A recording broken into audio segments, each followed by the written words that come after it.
يا لغتي عربية حسبي بأنك منطقي وبياني عربية قلبي وروحي أحرفي ولساني عربية حسبي بأنك منطقي وبياني. بسم اللہ الرحمن الرحیم. شرم تعمیل کے دوسرے باب حروف جر کے سبق نمبر 45 میں خوش آمدید. آج کے اس سبق کے اندر ہم پڑھیں گے کہ واو قسم اٹھانے کے لیے استعمال ہوتا ہے. حروف جر کی بحث چل رہی ہے. حروف جر کے آج کے سبق کے اندر ہم نے یہ پڑھنا ہے کہ واو جو حروف جر میں سے ایک حرف ہے یہ قسم اٹھانے کے لیے استعمال ہوتا ہے.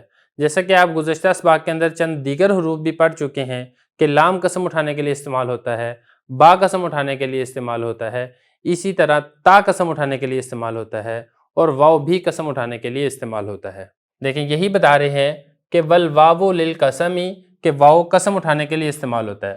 لیکن اس کے اندر ایک کنڈیشن ہے جس کا خیال رکھنا یہ ضروری ہے، ایک شرط ہے وہ خیال رکھنا اس کا ضروری ہے. وہ یہ ہے کہ واو جب بھی داخل ہوگی وہ اسم ظاہر پر داخل ہوگی، اسم ضمیر کے اوپر آپ واو داخل نہیں کر سکتے. آپ یہ تو کہہ سکتے ہیں واللہ اللہ کی قسم، لیکن آپ یہ نہیں کہہ سکتے وہی، یہ آپ نہیں کہہ سکتے کہ آپ واو کو ضمیر کے اوپر داخل کر دیں، جبکہ جو با کے اندر ہم نے پڑھا تھا اس کے اندر ایسی کوئی شرط نہیں ہے. با اسم ظاہر پر بھی داخل ہو سکتی ہے، اسم ضمیر کے اوپر بھی داخل ہو سکتی ہے. ایک اور شرط بھی ہے یہاں پر جو ذکر نہیں کی گئی، لیکن میں آپ کو بتا دیتا ہوں کہ یہ جو قسم والا جملہ ہے اس کا جو فعل ہوگا وہ فعل ہمیشہ محذوف ہوگا، اس کا لفظوں کے اندر فعل ذکر نہیں ہو سکتا. جیسے نا واللہ اللہ کی قسم، اب یہ کسی نہ کسی اپنے فعل کے متعلق کرنا ہے، اور وہ فعل ایک ہی ہوتا ہے اقسمو. یہ فعل اقسمو لفظوں میں ذکر نہیں ہوگا، محذوف ہی ہوگا جس کے آپ نے اس کے متعلق کرنا ہے. اب ہم اس کی ترکیب کر لیتے ہیں. پہلے ترجمہ دیکھ لیں. والواو للقسمی، واو قسم کے لیے استعمال ہوتی ہے. وہیہ اور وہ، یعنی یہ واو لا تدخلو داخل نہیں ہوتی الا سوائے ایک صورت میں علی الاسم ظاہری، سوائے اسم ظاہر پر، صرف اسم ظاہر پر داخل ہوتی ہے. لا علی المضمری، نہ کہ اسم ضمیر پر، اسم ضمیر کے اوپر داخل نہیں ہوتی. جیسے مثال ہے واللہ اللہ کی قسم لاشربن اللبن، ضرور بھی ضرور میں دودھ پیوں گا. ٹھیک ہے، اب ہم اس کی ترکیب کر لیتے ہیں. واو حرف عطف، الواو یہ مبتدا، لام حرف جر، قسم مجرور، جار مجرور مل کر ثابتتن کے متعلق ہو کر واو مبتدا کی خبر، مبتدا اپنی خبر سے مل کر جملہ اسمیہ خبریہ ہوگا. آگے دیکھ لیں. واو دوبارہ حرف عطف، ہی ضمیر مبتدا، لا تدخل فعل، اس میں ہی ضمیر ہوگی فاعل، کیونکہ آگے لفظوں کے اندر فاعل ذکر نہیں ہے لہذا آپ نے ضمیری فاعل نکالنی ہے. وہ ضمیر جو ہیا کی طرف لوٹ رہی ہے یہ ہوگی اس کی فاعل.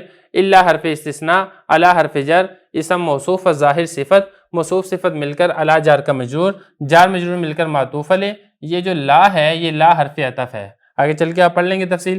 لا حرف عطف، علی ضمیر علی حرف جر، المضمر مجرور، جار مجرور مل کر پھر یہ ہوگا معطوف، معطوف علیہ معطوف مل کر مستثنیٰ مفرغ ہو کر لا تدخل فعل کے متعلق، لا تدخل فعل اپنے فاعل اور متعلق سے مل کر جملہ فعلیہ خبریہ ہو کر ہی مبتدا کی خبر، مبتدا اپنی خبر سے مل کر جملہ اسمیہ خبریہ ہوگا. آگے دیکھ لیں. نحو مضاف، واو حرف جر ہے، قسم اٹھانے کے لیے استعمال ہو رہا ہے. لفظ اللہ مجرور، جار مجرور مل کر پھر یہ چونکہ لفظوں کے اندر ذکر نہیں ہے لہذا ہم نے فعل محذوف نکالنا، اور قسم کے لیے ایک ہی فعل نکالا جاتا ہے اقسمو.